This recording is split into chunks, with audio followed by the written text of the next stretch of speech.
Bom, pessoal, então eu vou estar gravando um resumo da nossa aula de segunda-feira. Essa aula ela não substitui a participação de vocês nas aulas, tá? Então a cobrança da presença em aulas está sendo feita. E nessa videoaula eu vou fazer um resumo daquilo que a gente discutiu na segunda, tá? Eu não vou apresentar na forma de perguntas, mas eu vou apresentar os tópicos que a gente discutiu na aula, tá? Bom, então vamos começar a falar um pouquinho sobre aminoácidos e proteínas. Deixa eu trocar o slide aqui. Bom, as proteínas, elas possuem diferentes funções biológicas, né? Algumas proteínas elas podem atuar como enzimas, no qual elas irão servir como catalisadores de reações químicas dentro da célula. Isso significa diminuir a energia de ativação das enzimas. Não se preocupem com isso, a gente vai discutir isso na próxima segunda-feira, né? Vai ser o tópico da nossa aula. Então, algumas proteínas elas têm função sinalizadora dentro das células, ou seja, elas servem para que uma célula se comunique com a outra. E outras proteínas têm função estrutural, seja pela formação de microtúbulos, seja pela formação de estruturas proteicas que se distendem e se contraem, que seriam proteínas laminares dentro dos músculos, tá? Então, elas têm diferentes funções dentro da célula, tá? Essas enzimas, por exemplo, as enzimas elas catalisam reações químicas. A gente vai ver isso na segunda-feira, mas só adiantando um pouco, imagine que isso aqui é um dímero, ou seja, é um disacarídeo.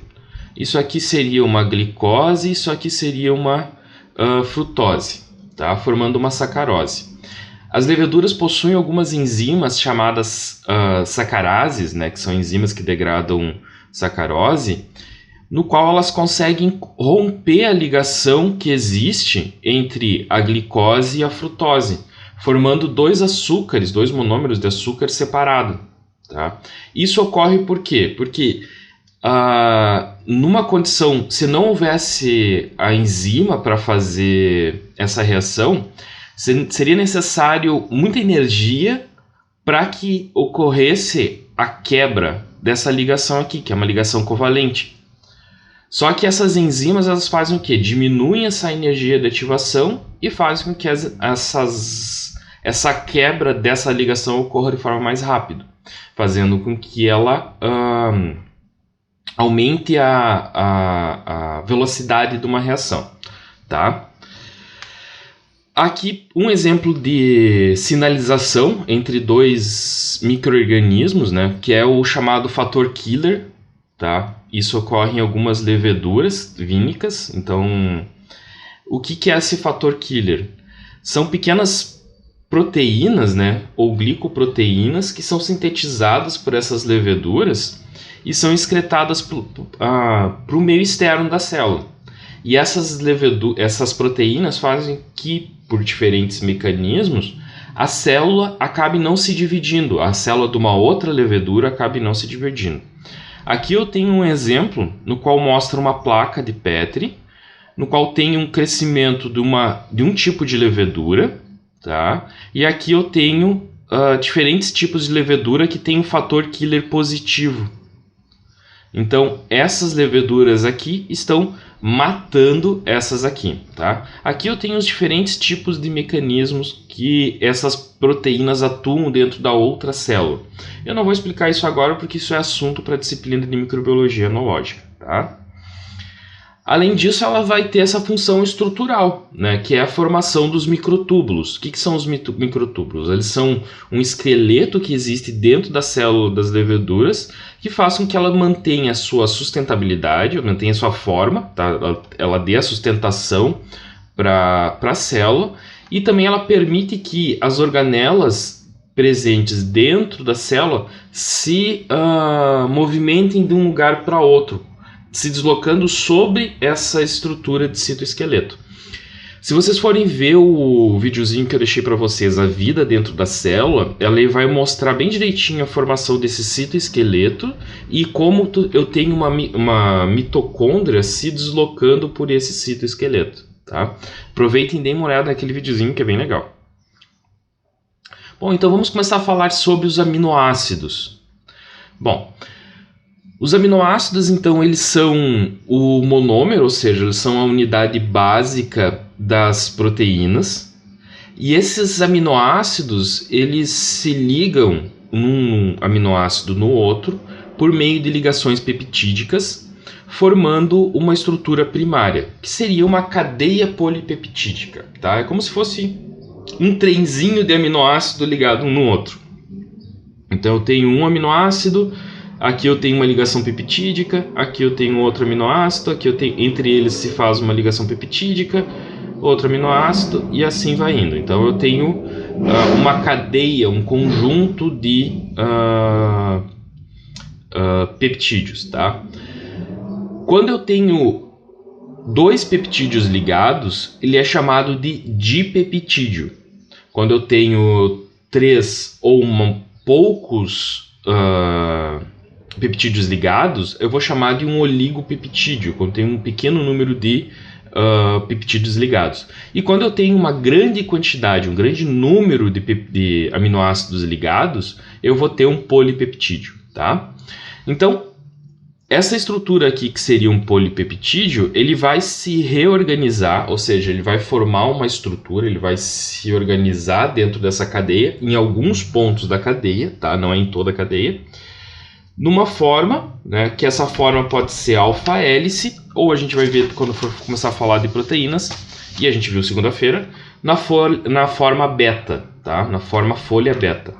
Essa estrutura secundária pode se ligar uma estrutura na outra em regiões chamadas de domínio, e essas regiões elas vão ser estáveis por outros tipos de ligações. Vão ser estáveis por ligações hidrostáticas, vão ser estáveis por ligações iônicas, vão ser estáveis por ligações de disulfeto ou por interação hidrofóbica, tá?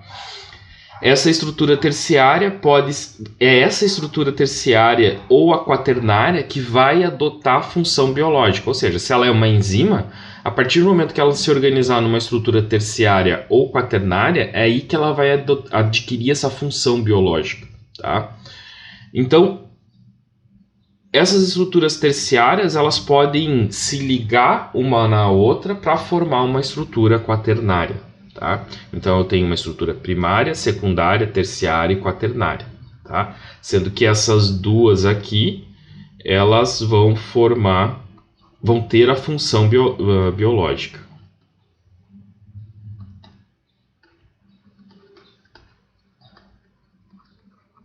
da proteína, tá bom? Então vamos começar falando sobre os aminoácidos.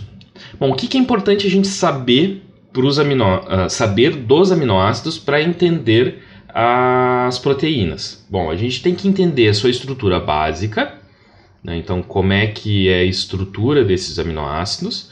Nós precisamos entender como eles são classificados e o que causa essa classificação, o que é utilizado para classificar os aminoácidos. E, além disso, a gente precisa entender a propriedade ácido básica dos aminoácidos, como é que ele vai se comportar no meio ácido ou no meio básico e no pH fisiológico, que era umas dúvidas que surgiu na nossa aula. Vou tomar um café. Então vamos lá. Bom, com relação à estrutura dos aminoácidos, os aminoácidos eles vão ter primeiro um carbono alfa. Tá? Então nessa estrutura básica do aminoácido ele vai ter um carbono alfa e ele vai ter 4 ligantes, tá? Ele vai ter um grupo carboxila, um grupo amino, um radical ou cadeia lateral, tá? É sinônimo, e um hidrogênio. Então eu vou ter um hidrogêniozinho aqui ligado. Então esse carbono aqui que está no centro, ele pode ter 4 ligações. Com exceção da glicina, que a gente vai ver daqui um pouquinho, que ele vai ter apenas 2 ligações, tá? Essas porções aqui, por exemplo, o grupamento amino e o grupo carboxílico, o grupamento amino ele vai ter um comportamento de uma base fraca e esse grupamento carboxílico ele vai ter um comportamento de um ácido fraco. Isso quer dizer o quê? Que em pH fisiológico, o que é o pH fisiológico? É o pH que eu vou ter dentro da célula. Então aqui imagine que eu tenho uma célula e eu vou ter meu pH dentro da célula. E esse pH é aproximadamente 7. Tem alguns livros que falam com 7, tem alguns livros que falam que é 7,4, 7,5, 7,2, mas é nesse intervalo, fica entre 7 e 7,5, tá? 7,4, tá? Então fica dentro desse intervalo. Mas o que é importante? Que em pH fisiológico, esse grupo carboxílico aqui, ele vai sofrer um processo de desprotonação. O que é isso? Ele vai perder um próton. Esse próton aqui, ele vai se desligar dessa estrutura do ácido carboxílico, vai se ligar com uma hidroxila e vai formar água. Tá? Então, aqui vai ocorrer vai perder esse grupo carboxílico. E aqui eu vou ter uma carga negativa. Como eu tenho aqui uma carga negativa e uma carga positiva, isso permite que um aminoácido se ligue no outro. Então, o que ocorra, aqui eu tenho, por exemplo, aqui eu tenho um aminoácido e aqui eu tenho o outro aminoácido. Aqui eu tenho um grupamento amino, aqui eu tenho um grupamento carboxílico, aqui eu tenho um grupamento carboxílico e aqui eu tenho um grupamento amino. Então, essas cargas fazem com que um aminoácido se ligue no outro. Essa ligação aqui, ela é uma ligação covalente. Deixa eu ajeitar o risquinho aqui. Covalente. E é uma ligação, é chamada de ligação peptídica. Peptídica. Espera aí, deixa eu escrever direitinho. Peptídica. Ela é chamada de ligação peptídica. Tá? Então, é uma ligação entre um aminoácido e o outro, dá-se o nome de ligação peptídica. Tá? Esse tipo de ligação peptídica é considerado uma ligação covalente. Tá bom? Então, vamos lá. Bom, esse carbono central aqui eu tenho um exemplo de dois aminoácidos, a alanina e a glicina. Então, os aminoácidos, então, eles vão possuir um carbono central, que é esse carbono alfa. Tá? Mas percebam que, se eu comparar a glicina com a alanina vai ter 1, 2, 3, 4 ligações diferentes. Eu tenho uma ligação com ácido carboxílico, uma ligação com hidrogênio, uma ligação com amino, e eu vou ter aqui uma ligação com metano, tá? Então eu vou ter aqui uma ligação com CH3, tá bom? Então são 3 ligações diferentes, são 4 ligações diferentes. Então eu tenho 4 ligações diferentes. Essa propriedade aqui de ter 4 ligações diferentes, isso aqui tem o nome de carbono quiral, tá? Então isso aqui é um carbono, como ele tem 4 ligações diferentes, vou escrever bonitinho o diferente aqui que ficou estranho. 4 ligações diferentes é chamado de carbono quiral. Tá? Então isso aqui é um carbono quiral. Já a glicina, vamos ver quantas ligações diferentes ele tem. Ele vai ter uma ligação diferente, 2 ligações diferentes, não é diferente, então aqui essas duas são iguais. Então eu tenho 2, aqui eu vou ter 3. Então eu tenho 2 hidrogênios, um grupamento amino e um grupamento carboxila. Então eu tenho 3 ligações diferentes. Tá? Eu tenho 3 átomos diferentes ou moléculas diferentes ligadas. Isso aqui ele não é considerado como um carbono quiral. Tá? O que é esse carbono? O que causa esse carbono quiral na molécula? Como ele tem 4 ligações diferentes, ele vai dar uma propriedade óptica de isomeria. Ele vai ser um isômero óptico. Ou seja, isômero óptico é aquele isômero que ele vai ter parte dos seus aminoácidos uma forma espelhada dele. Tá? Então, parte dos aminoácidos que vão ter sido formados no interior da célula, eles vão ter um sentido e parte dos aminoácidos vão ter outro sentido. É como se fosse uma molécula espelhada no outro. É esse exemplo aqui, ó, tá? Por exemplo, eu tenho aqui a L-alanina, parte dos aminoácidos que vão estar presentes dentro da célula vão ter essa conformação L, e parte desses aminoácidos vão ter uma conformação D, tá? É como se fosse uma molécula espelhada na outra, ó, é como se eu tivesse essa molécula aqui, e aqui eu tivesse um espelho, e aqui eu tivesse a outra, e ela teria um sentido oposto, tá? Isso causa o quê?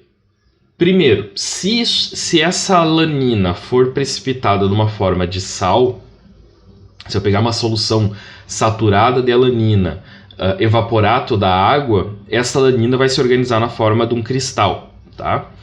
Esse cristal ele pode se organizar em um sentido ou no outro, tá? E se eu incidir uma luz sobre um feixe de luz sobre esse cristal, ele vai desviar a luz para a esquerda ou para a direita, tá? Isso se chama um efeito destrógeno ou levógeno. Por isso que ele vai ter uma forma L ou uma forma D, tá?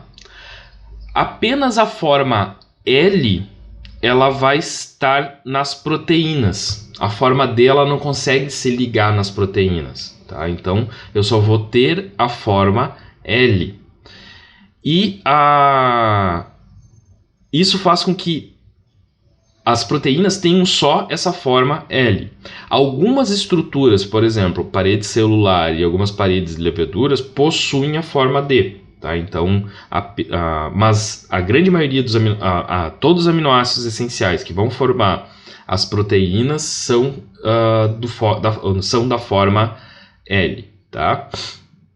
Se, por exemplo, no meio de uma síntese de proteínas, por algum motivo for incorporado uma forma D, aquela proteína não vai ter função biológica. Existem várias doenças humanas que estão relacionadas a isso, mas o nosso trabalho aqui é com micro-organismos e plantas, tá? Fisiologia vegetal.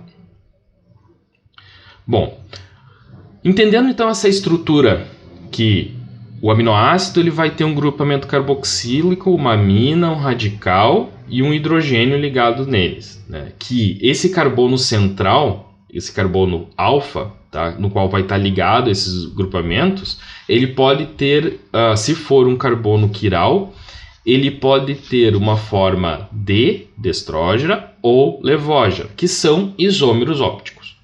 Resumindo essa parte de estrutura.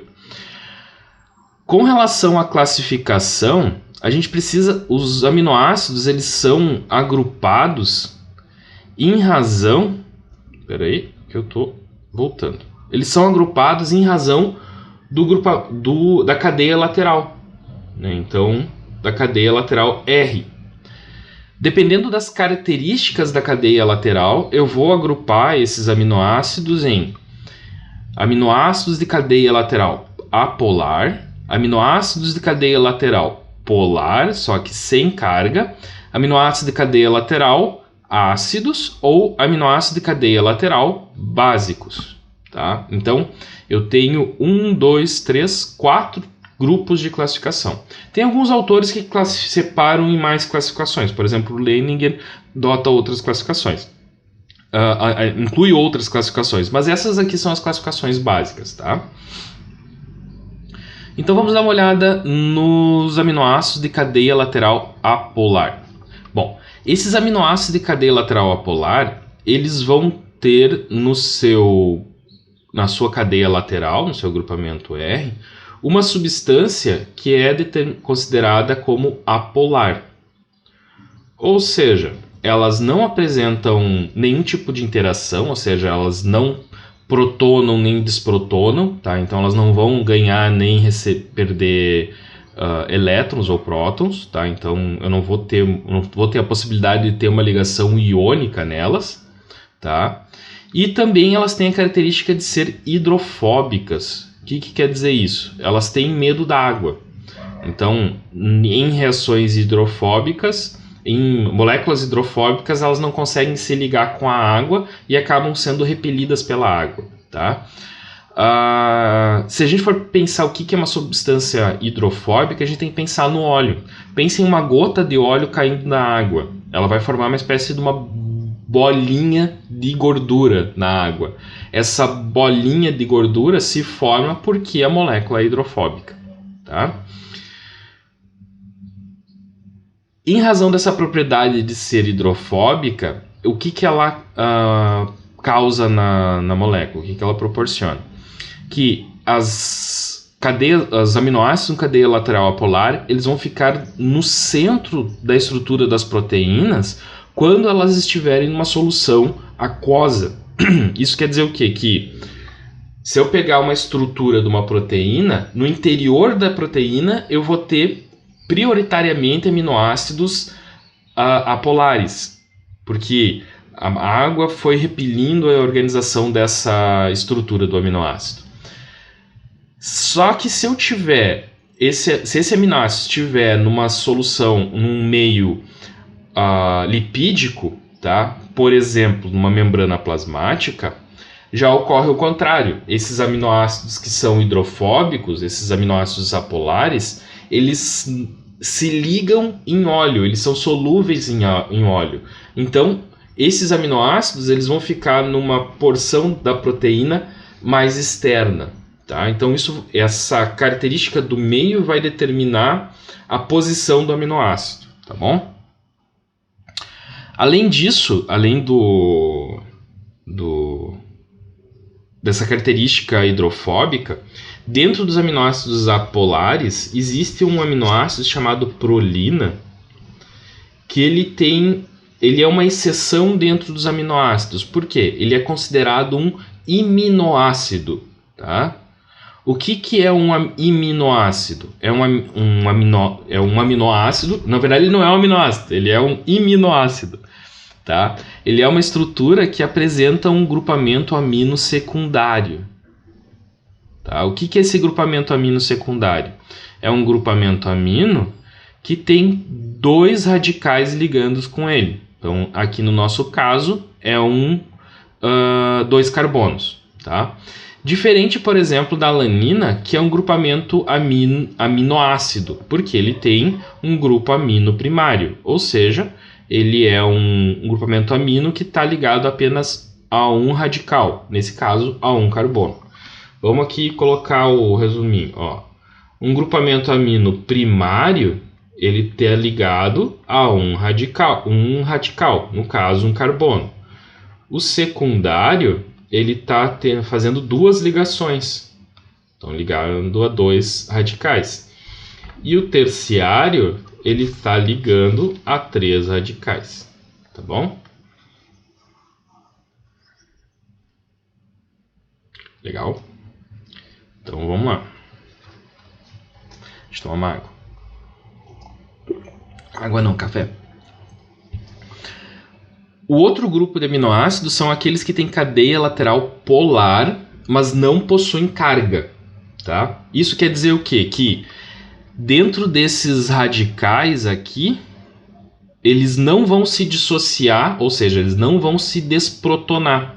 Os radicais aqui, então, só que eles vão ter uma carga resultante da sua estrutura, tá? Então, em razão de algum elemento, por exemplo, essa hidroxila ou esse hidrogênio, né, esse oxigênio aqui, tá? Ele vai ter uma porção dessa molécula que vai fazer ou uma ligação, uma ponte de ligação de hidrogênio, tá? Então ele vai ter um hidrogênio aqui ligado com um oxigênio, por exemplo, ou ele vai fazer uma ligação de enxofre, como é o caso da cisteína, que a cisteína ela tem esse grupamento sulfidrila aqui, que esse grupamento sulfidrila ele vai ter uma ligação de enxofre ligando duas cisteínas. Por que isso é importante? Esse tipo de ligação ele vai dar estabilidade para a estrutura terciária e quaternária. Ele vai contribuir para manter a estrutura organizada. Tá? Vamos dar uma olhada aqui nesses dois exemplos. Ó, aqui eu tenho dois aminoácidos que estão se ligando por uma ligação de hidrogênio. Ó. Então aqui eu tenho uma tirosina e aqui eu tenho um grupo carbonila de um outro aminoácido. Tá? E esses dois aminoácidos estão se ligando por uma ligação de hidrogênio. Então, essa tirosina aqui é uma... aqui, ó, a tirosina ela é uma substância polar, só que não tem carga. Tá? Então, percebam que ele não está perdendo esse hidrogênio aqui. Ó. Esse hidrogênio que está nessa porção aqui, ele não perdeu no pH fisiológico. Ele se manteve na estrutura do aminoácido. Mas, em razão das propriedades dessa ligação do hidrogênio com oxigênio, ele vai fazer essa ligação de hidrogênio aqui. Tá? Aqui eu tenho a representação de duas moléculas de cisteína que elas estão fazendo uma ligação de enxofre, né, no grupamento sulfidrila. Então, esse grupamento sulfidrila, um aminoácido vai se ligar com o outro, tá, nessa ligação sulfidrila. Tá? As cadeias laterais ácidas, eles vão ter o que como radical? Vão ter ácidos orgânicos fracos ligados à estrutura do aminoácido. Tá? Por que é um ácido orgânico fraco? Porque esse grupamento aqui da carboxila, ele vai se dissociar, vai se desprotonar num pK, ou seja, num pH igual a 3,9. Isso me dá o quê? Uma propriedade ácida para essa estrutura. Tá? Por isso que ele é considerado um ácido fraco. Esse radical aqui é um ácido fraco. Já o ácido glutâmico, ele vai ter na sua cadeia lateral outro ácido orgânico, no qual ele vai se desprotonar quando eu tiver um pH de 4,3. Então, ele vai adotar uma propriedade ácida quando o pH estiver a 4,3. Isso quer dizer o quê? Que em pH fisiológico, em pH 7,4, tá? Essa estrutura aqui não vai ter esse hidrogênio vai ter se desprotonado e eu vou ter uma carga negativa aqui. Vai haver uma carga negativa aqui. E em pH fisiológico, eu vou ter uma carga negativa aqui e eu vou ter essa carga positiva aqui. Então, esse aminoácido ele vai ter 3 cargas. E em pH fisiológico, a soma de carga dele vai ser, o balanço de carga, né, vai ser -1. Isso a gente vai ver depois quando for ver as propriedades ácido-básicas, tá? Já os aminoácidos com cadeia lateral básica, eles têm o que na sua estrutura? Eles têm um radical que vai se comportar como uma base. Então, ele em pH próximo a 7, né, ou superior a 7, esse radical aqui,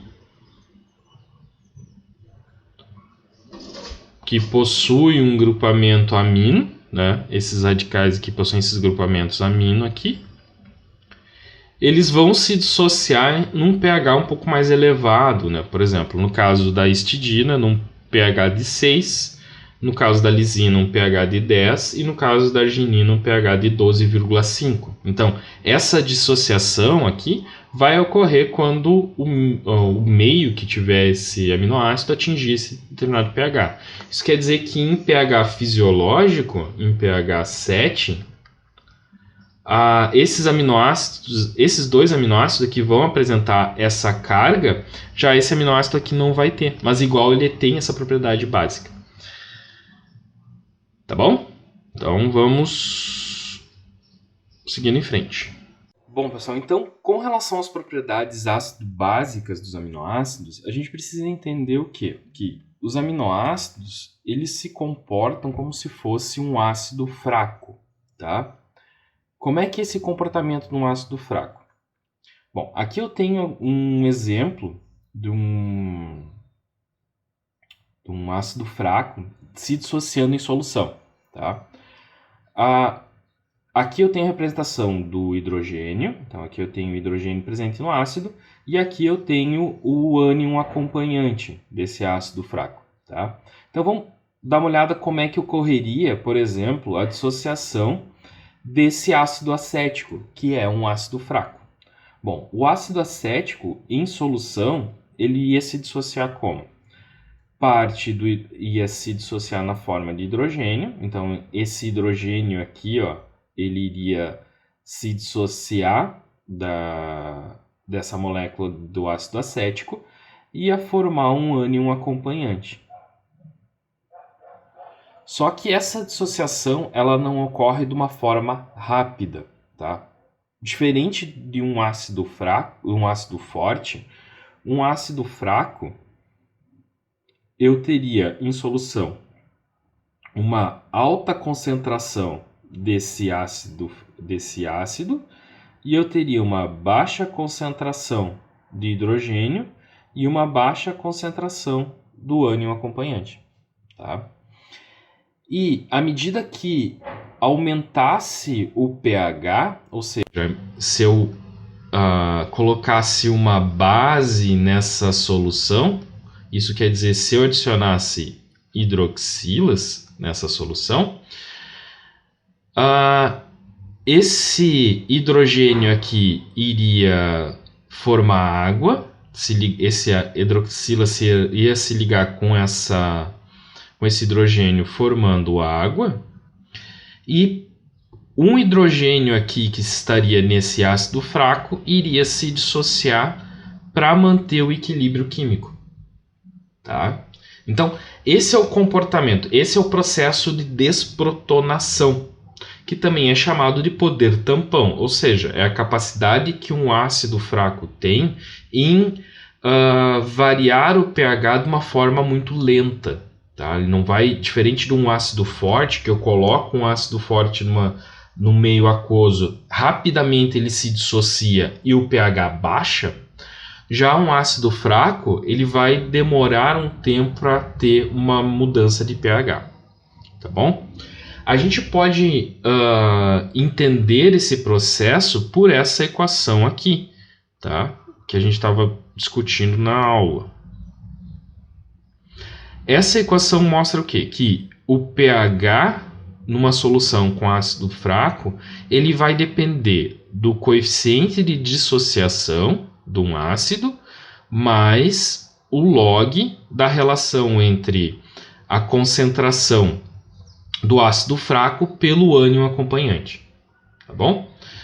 Como é que surge essa equação? Acho que eu ocultei aqui o slide que eu queria deixar para explicar para vocês. Aí, vamos voltar aqui para a apresentação. Do slide atual. Aqui, ó. Como é que a gente chega nessa equação? Bom, a gente tem que entender então que um ácido ele vai se dissociar formando hidrogênio e o ânion acompanhante, né? Então vamos pensar aqui num ácido forte como o ácido clorídrico, por exemplo. O ácido clorídrico é o HCl, ele vai se dissociar formando hidrogênio mais cloro, que é o ânion acompanhante.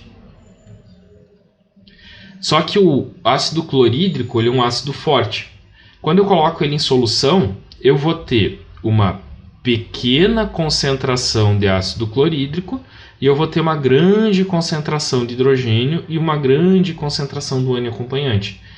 Essa alta concentração de hidrogênio vai fazer o quê? Que meu pH da minha solução baixe rapidamente, né? Vamos lembrar que o pH de algo é igual a menos log da concentração de hidrogênio.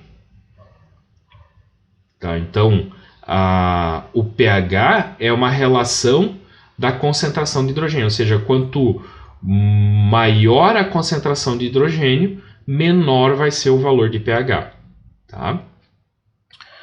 Já para um ácido fraco, essa relação ela não acontece, como a gente viu antes. Eu vou ter uma alta concentração do ácido fraco e eu vou ter uma baixa concentração de hidrogênio e uma baixa concentração do ânion acompanhante. Por quê?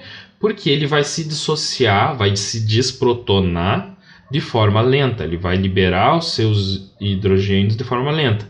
E isso vai ocorrer quando? Quando eu adicionar hidroxila. Então, à medida que eu aumento o pH, esse ácido fraco vai se dissociar, esse hidrogênio vai formar água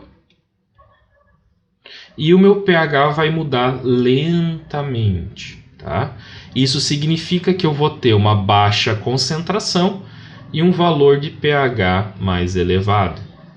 Tá? Então, um ácido fraco, geralmente, ele vai mudar pouco o valor de pH, e um ácido forte vai mudar rapidamente o valor de pH. Bom, primeira coisa que a gente tem que entender, então, que é o coeficiente de dissociação. O coeficiente de dissociação é a relação, ele é dado por esse Ka aqui, ó. É a relação entre a concentração de hidrogênio e o ânion acompanhante dividido pela concentração do ácido. Se eu for fazer essa relação aqui, eu encontro o coeficiente de dissociação de um ácido. Tá? Esse valor ele pode ser muito alto ou muito baixo. Tá? Se eu tiver, por exemplo, um ácido forte, esse Ka vai ter um valor muito alto. Tá? Ele vai ter um alto valor de Ka. Por quê? Porque se a gente for olhar essa divisão, para um ácido fraco, eu vou ter uma alta concentração de hidrogênio, eu vou ter uma alta concentração do ânion acompanhante e eu vou ter uma concentração baixa do ácido forte em solução. E isso vai, se eu dividir, por exemplo, 1 milhão por 1, eu vou ter aqui o resultado de 1 milhão. Tá? É essa a lógica. Então, esse valor de Ka para um ácido forte vai ser alto. Se eu tenho um ácido fraco, por exemplo, eu vou ter ao contrário. Eu vou ter uma alta concentração desse HA, porque pouco dele se dissociou, e eu vou ter uma baixa concentração do ânion acompanhante e uma baixa concentração do hidrogênio. Isso vai fazer com que o meu valor de Ka seja baixo. Tá? Então, esse valor vai ser baixo. Só que eu posso expressar esse Ka no valor de pKa. Tá? O que é o pKa? É o menos log do Ka. É mais ou menos essa relação aqui do aminoácido. Se eu tiver... Deixa eu pegar aqui que eu já fiz essas contas aqui. Só deixa eu... Porque eu não sei fazer elas de cor. Aqui, ó. Se eu tiver, por exemplo, um pKa alto de um ácido forte, esse valor de pKa vai ser baixo. Por quê? Se eu for fazer o menos log da concentração do valor de Ka, ele vai dar um valor inverso. Tá? Se eu tiver um valor de Ka baixo, esse valor aqui vai ser alto. Como é que eu sei disso? Por exemplo, se eu pegar, por exemplo, a constante de dissociação do... Deixa eu ver se eu tenho o valor da constante de dissociação aqui. Do ácido acético. É 4,8. Tá vendo? Esse valor aqui é 4,8. E agora se eu pegar a constante de dissociação do ácido clorídrico, tá? Esse valor aqui não vai ser 4,8, vai ser menos 5,9, o ácido clorídrico. Então, o ácido clorídrico ele tem uma constante de dissociação, e esse valor pode ser negativo para esse valor de pK, de menos 5,9, que é muito menor do que 4,8. Tá?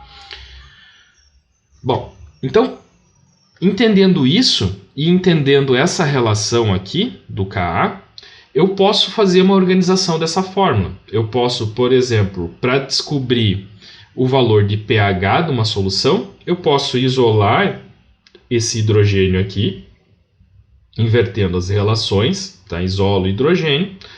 Eu transformo esses valores para valores logarítmicos, ou seja, eu multiplico todos os valores dessa relação aqui para log. E como eu tenho um sinal negativo aqui, eu multiplico por menos 1. Eu consigo chegar nessa equação de Henderson aqui. Porque o log da concentração de hidrogênio é o pH, o log da concentração do Ka é o pKa, mais, porque eu estou multiplicando por menos, né, por um negativo, o log da relação entre o hidrogênio com a concentração do ácido. Tá? Entendendo essa relação, me permite entender como é que vai ser o comportamento do ácido fraco em solução. Por quê? Se eu pegar, por exemplo, uma curva de titulação, aqui eu tenho a concentração das hidroxilas e aqui eu tenho o pH. Tá? Então aqui no eixo X eu tenho o pH e no eixo Y a concentração de hidroxila que eu adicionei no meio. Tá? Então, à medida que eu vou adicionando hidroxila no meio, vamos pegar aqui um momento num pH 3, tá? Uma solução, eu coloco o ácido fraco em solução e ele vai me dar um pH 3. Nessa solução, o meu ácido acético, o meu ácido fraco, ele não vai estar na forma desprotonada. Eu vou ter o hidrogênio aqui. Então, eu vou ter nessa solução, eu vou ter um alto valor de H+, e o ânion acompanhante, eu vou ter uma concentração baixa desse ânion acompanhante, ou seja, dessa forma aqui dissociada. Tá? Aqui eu tenho a forma HA e aqui eu tenho a forma A. À medida que eu vou adicionando hidroxila, ou seja, à medida que eu vou colocando hidroxila, vou colocando bases na minha solução, eu vou aumentar a dissociação do ácido acético, então eu vou ter uma maior dissociação desse hidrogênio e vou ter uma formação desse ânion acompanhante aqui, dessa hidroxila. Então, à medida que eu aumento essa concentração aqui do ânion vai aumentando e essa aqui vai diminuindo. Tá? Vai chegar um ponto no qual eu vou ter metade da concentração do ácido acético e metade da concentração formando pelo acetato, que é o ânion acompanhante. Então eu vou chegar nesse ponto. Então esse ponto aqui, quando eu tenho nesse valor de pH, nesse ponto aqui, ó, que é de 4,8, eu vou ter essa concentração do acetato vai ser igual à concentração do ânion acompanhante. Então, se eu tenho esse valor aqui igual, se eu dividir um pelo outro, isso aqui vai ser igual a 1. Se eu for fazer log de 1, isso aqui é igual a 0. Logaritmo de 1 é igual a 0. E eu vou ter o quê? Que o pH é igual ao pKa. Então, nesse momento que eu tenho o valor de pH igual a pKa, eu sei que a concentração do ácido fraco, ou seja, nesse exemplo do ácido acético, é igual ao do acetato, do ânion acompanhante. Se eu for aumentando esse valor de pH aqui, se eu for adicionando mais ácido, mais base, uma base, esse valor de pH aqui vai aumentar e eu vou diminuir cada vez mais esse valor aqui do ácido acético e eu vou aumentar do ânion acompanhante. Então eu vou ter um aumento nessa concentração do ânion acompanhante. Tá? Esse fenômeno vai ocorrer com os aminoácidos. Ou seja, aqui eu tenho um exemplo, por exemplo, aqui eu tenho uma arginina, tá? Uma alanina, desculpa, é uma alanina, no qual o meu radical é um metano, um CH3.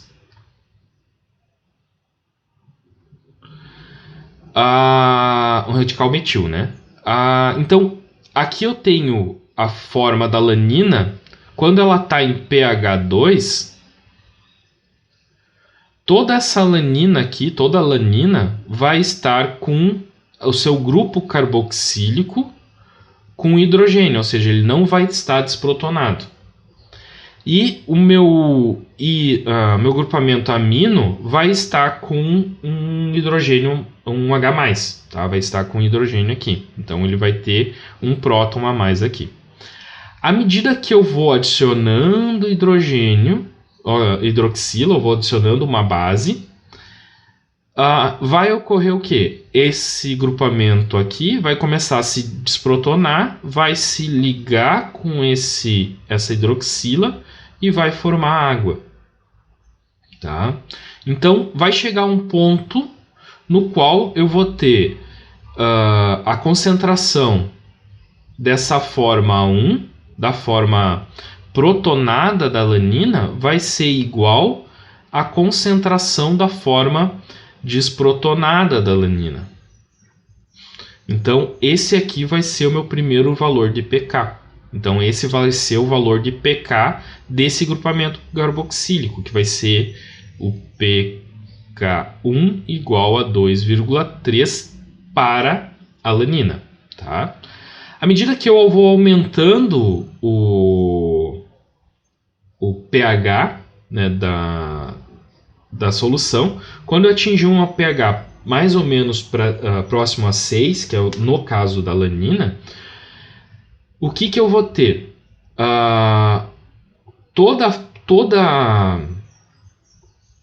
Toda a alanina vai apresentar essa forma 2 aqui. Então eu vou ter apenas a forma 2. O que é essa forma 2? Eu vou ter todos os meus aminoácidos, eles vão ter um grupamento carboxilo desprotonado, eu vou ter uma carga negativa, e eu vou ter uma carga positiva no grupamento amino. Isso aqui me dá uma propriedade chamada de forma isoelétrica ou um zwitterion. Tá? O que é um zwitterion? O zwitterion é um íon que tem uma carga positiva e uma carga negativa. Como a gente viu na aula na segunda, zwitter significa hermafrodita. Tá? Então ele vai ter uma forma positiva e uma forma negativa. Então todos os meus aminoácidos de alanina vão estar nessa forma isoelétrica ou forma zwitterion. E se eu aumentar o pH, se eu for adicionando mais hidroxila, então, se eu continuar adicionando hidroxila, esse hidrogênio aqui do grupamento amino vai começar a liberar o seu hidrogênio, que vai se ligar com a hidroxila formando água. Tá? Só que e quando chegar a um valor de 9,1, um pH de 9,1, metade dos aminoácidos vai estar na forma 2, ou seja, na forma isoelétrica, e metade dos aminoácidos vai estar na forma 3. Tá? O que é essa forma 3? É o grupamento amino sem carga, sem um hidrogênio. Tá? Então, quando eu atingir o pH de 9,1, que é o pK2, metade vai estar na forma 2 e metade na forma 3. À medida que eu vou aumentando o valor de pH, vai chegar um ponto que eu vou ter apenas a forma 3. Tá? Entenderam isso? Aqui eu só tenho apenas a forma 1. Aqui eu vou ter apenas a forma 2, o zwitterion, e aqui apenas eu vou ter a forma 3. Além disso, eu posso... esses aminoácidos eles vão se diferir, então, em razão da sua carga.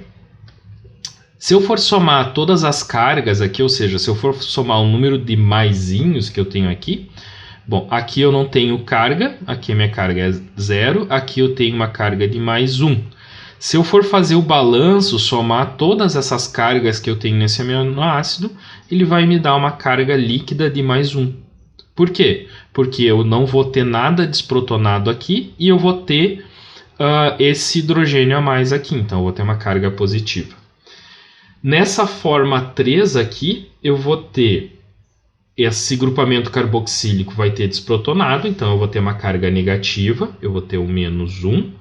E aqui eu vou ter uma carga positiva, eu vou ter o mais 1. Então, se eu for somar todas essas cargas, mais 1, menos 1, eu vou ter um ponto de carga líquida igual a 0. E isso me indica o zwitterium ou a forma isoelétrica. E à medida que eu for aumentando o pH, esse aminoácido aqui vai perder esse hidrogênio que está no grupamento amino, ficando apenas com NH2, não tendo nenhuma carga, e eu vou ter uma carga negativa do grupo carboxílico. E isso vai me resultar numa carga líquida igual a menos 1. Ó, eu tenho menos 1 e aqui eu tenho 0. Então eu vou ter uma carga líquida de menos 1. Tá bom? Então vamos acompanhar aqui como ocorreria essa dissociação, né? Tanto para a glicina quanto para o glutamato e para a histidina. Tá?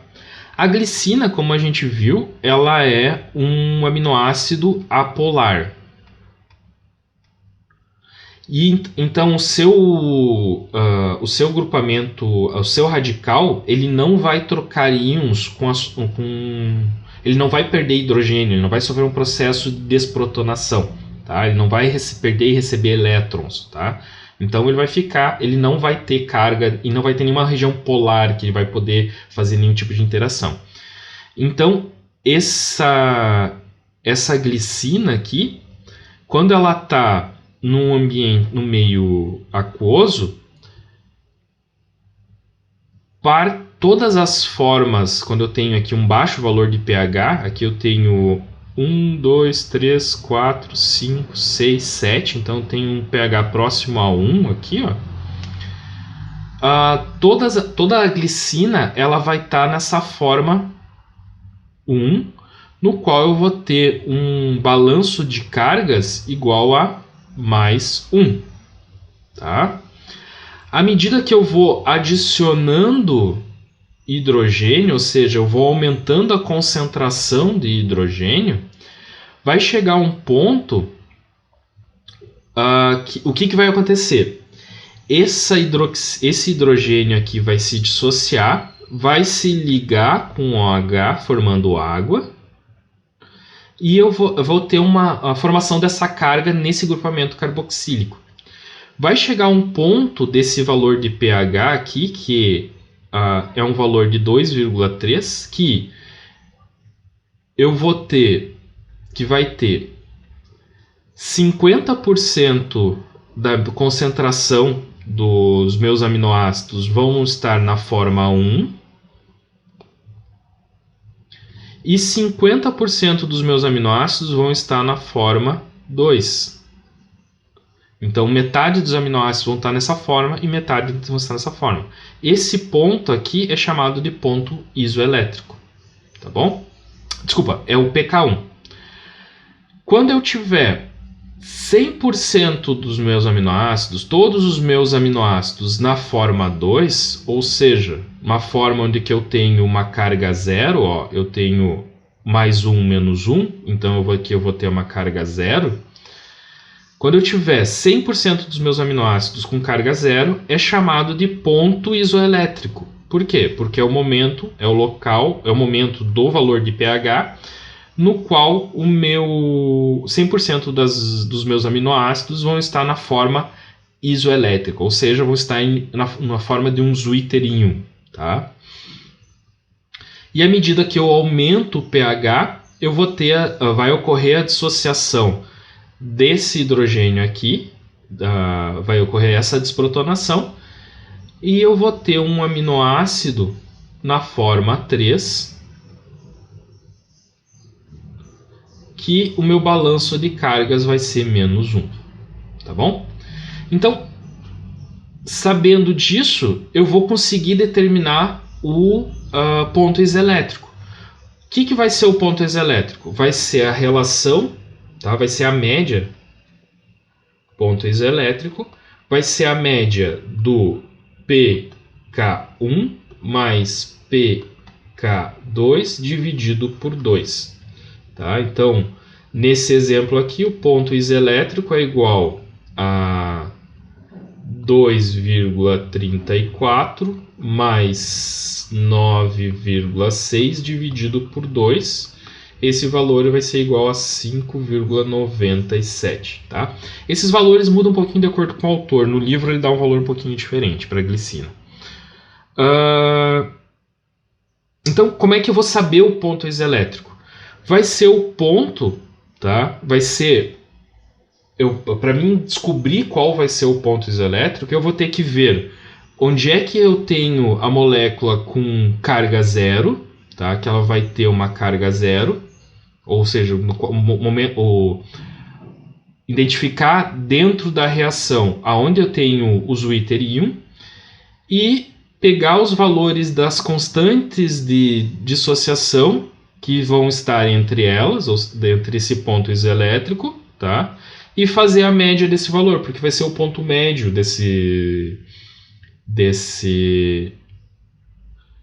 dessa curva. Ó, é o ponto médio dessa curva. Não ficou bem retinho a minha curva, mas é esse o valor do ponto médio. Vamos dar uma olhada então agora para outro aminoácido, o glutamato, que ele é um ácido, um aminoácido ácido, tá? Por quê? Porque ele vai ter, no seu radical, ele vai ter um grupamento de um ácido orgânico. Então, quando eu tenho aminoácidos ácidos ou aminoácidos básicos, eu vou ter 3 valores de pK. Tá? Por quê? Porque inicialmente vai ocorrer a dissociação do grupo carboxílico do amino. Depois, então, aqui eu vou ter a forma 1, né? Aqui eu vou ter uma forma 2, no qual ocorreu a dissociação do grupo carboxílico. Aumentando o valor de pH, eu vou ter a dissociação do grupamento carboxílico do ácido. E por último, eu vou ter a dissociação do grupamento amino. Então, eu vou ter uma forma 1, uma forma 2, uma forma 3 e uma forma 4. Então, eu tenho 4 formas diferentes. Nesse aminoácido, o meu grupamento que tem a forma Zwitter íon, ele vai ocorrer quando? Quando ocorrer a dissociação do grupamento carboxílico do amino, né? Então, à medida que eu vou aumentando o pH, nesse momento aqui, eu vou ter na forma 2 a forma do Zwitter íon. Por quê? A minha carga, a soma de carga vai ser 0, tá? Aqui a minha soma de carga é mais 1, ó, porque eu tenho somente essa carga aqui. Aqui eu vou ter a formação dessa carga pela dissociação e essa carga pelo amino.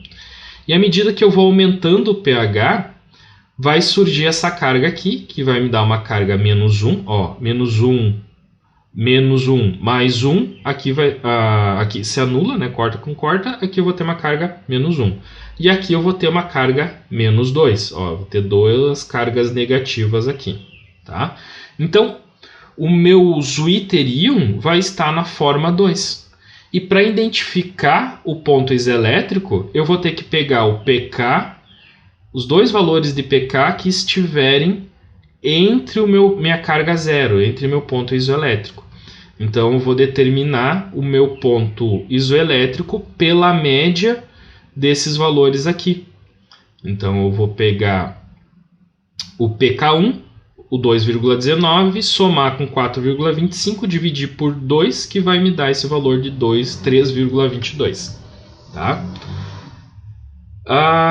Vamos dar uma olhada na histidina. Bom, a histidina, ela é um aminoácido básico, né? Então ela não é um aminoácido ácido, ele é um aminoácido básico. Por quê? Porque no seu radical, ele vai se comportar como sendo uma base fraca. Vamos dar uma olhada a histidina e todos os aminoácidos básicos, na verdade, eles também vão ter 4 formas para se dissociar. Por quê? Porque eu vou ter a dissociação desse grupamento carboxílico, do grupamento amino, e também, nesse caso, desse grupamento amino aqui. Ó. Tá vendo que eu tenho uma carga positiva aqui? Então, ele está pequenininho, mas se vocês verem, tem um hidrogênio aqui que está acompanhando e que está dando uma carga positiva para esse grupamento amino aqui. Bom, à medida que eu aumento o pH, aumento a concentração de hidroxilas, tá? Se eu vou adicionando hidroxilas ao meio, o que vai acontecer? Primeiro eu vou ter a dissociação do grupamento carboxílico, tá? Formando uma carga negativa. E se eu for somar as cargas resultantes aqui, eu vou ter uma carga mais 1. Ó, se eu for menos 1 com mais 1 com mais 1 é igual a mais 1. Aqui eu vou ter uma carga mais 2. Ó, mais 1 mais 1 vai dar uma carga líquida de mais 2. À medida que eu vou aumentando o valor de pH, vai ocorrer a dissociação desse grupamento aqui, ó, desse grupamento no anel.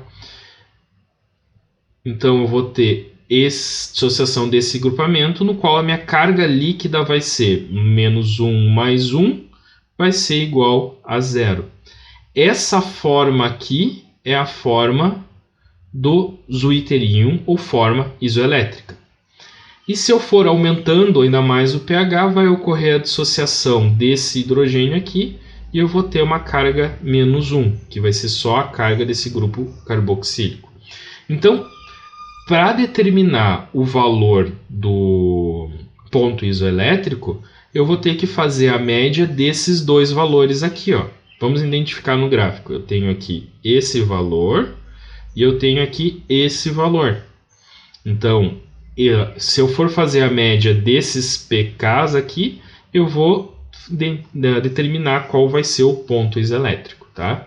Então, o meu ponto isoelétrico vai ser igual a 9,17 mais 6 dividido por 2. Então, o meu ponto isoelétrico vai ser igual a 7,59. Tá bom? Aqui eu tenho uma tabelinha, que eu na verdade tirei do Leninger, que ele apresenta então todos os valores de pK para todos os aminoácidos, do pK1, pK2 e do pKr, que é o pK do grupamento do radical. Alguns autores chamam de pK3 também, então varia bastante. E o ponto isoelétrico para cada um dos aminoácidos, tá bom? Mas sabendo esse cálculo aqui, vocês vão conseguir determinar o ponto isoelétrico. Detalhe, isso aqui é uma questão que certamente vai cair numa prova, tá? Para vocês identificarem aonde está um pK1, aonde está o pKr, aonde está um pK2 e como eu vou determinar um ponto isoelétrico. Tá? Então vocês vão ter que calcular o ponto isoelétrico e vocês vão ter que identificar essas somas de carga que eu vou ter aqui dentro dessa estrutura. Tá? Provavelmente eu vou botar uma figura de um aminoácido, que pode ser ácido ou básico, e vocês vão ter que identificar o balanço de cargas e vocês vão ter que identificar onde que está o pK1, o pKr, o pK2 e o ponto isoelétrico. Legal? Então tá, professor. Então, no próximo vídeo a gente vai discutir um pouquinho sobre as proteínas, tá? Então, até o próximo vídeo. Falou!